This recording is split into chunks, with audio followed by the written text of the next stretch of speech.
Oi galera! Vamos apresentar um pouco sobre o beneficiamento secundário. Nos chamamos Anderson, Luciano e Vitor. Esse trabalho foi solicitado pelo professor Haroldo, e somos da turma OPIT M2. Falar um pouco mais do conceito de tingimento. Não podemos confundir o processo de tingir e o processo de tingimento. O processo de tingimento é uma modificação física química do substrato de forma que a luz refletida provoque uma percepção de cor. E os produtos que provocam estas modificações são denominados de corante. Já o processo de tingir significa colorir uma malha, fios ou tecidos, mediante ao uso de corantes ou pigmentos. Na tinturaria, o corante deve ser aplicado uniformemente em banho aquoso, em um dos sistemas básicos dos tipos de tingimento. Existem 3 sistemas básicos dos tipos de tingimento: o contínuo, o esgotamento e o semicontínuo.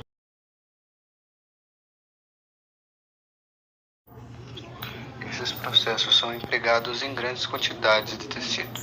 A primeira fase do processo acontece pela impregnação do tecido em banho no Folland.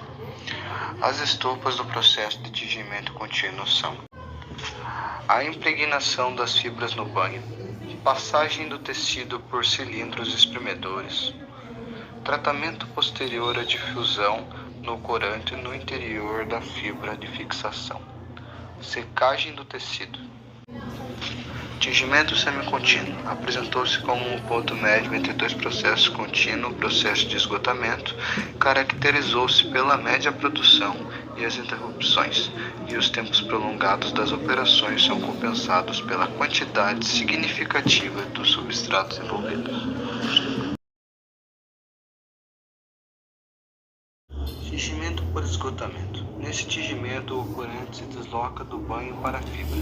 O banho de tingimento no processo de esgotamento é sempre várias vezes mais volumoso em relação ao peso do substrato.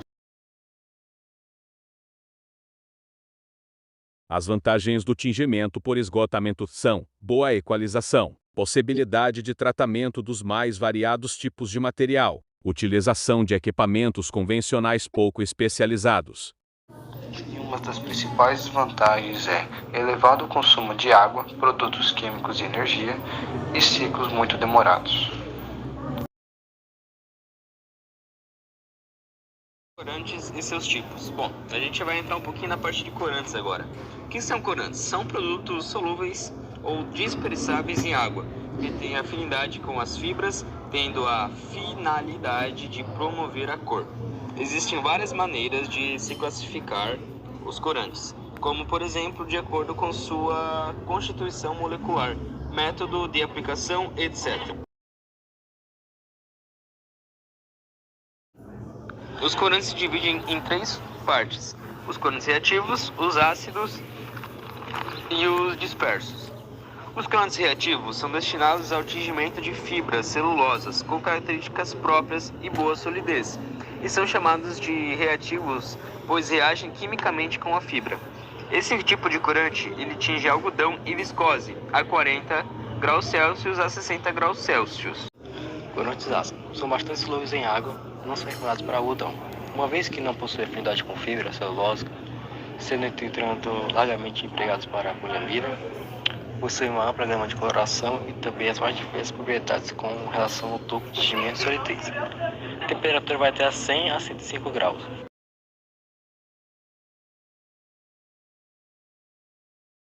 Dispersos é utilizado no poliéster e é feito num processo de alta temperatura e pressão, fazendo com que a fibra do poliéster dilate e o corante penetre a fibra.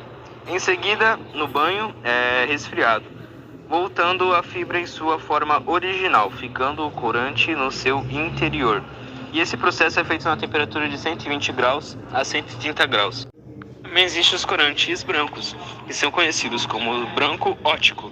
São corantes que captam os raios ultravioletas e desenvolvem comprimento de onda situando nas cores azul, o que vem a mascarar o amarelo indesejáveis do tecido, dando-nos a impressão de estarmos vendo uma cor mais branca.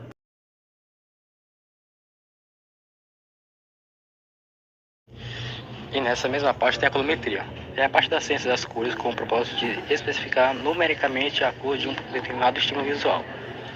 A ciência das cores tem como propósito o estudo de como os seres humanos percebem as cores. Período, a gente vai para a qualidade. E lá na qualidade é o controle que eles vão verificar várias coisas, tais como a verificação do pH, a temperatura, o tempo, a relação do banho, que é o consumo de água, a passagem de modo geral do tecido com corantes auxiliares, a lavagem e etc. Mas a gente não pode esquecer lá do começo, então onde tudo começa é lá num bom treinamento. Porque se você não tem um funcionário bem treinado, bem capacitado, ele com certeza vai fazer algumas coisas erradas em sua função. Então tudo começa lá num bom treinamento, um bom ensinamento do que ele tem que fazer, do seu trabalho.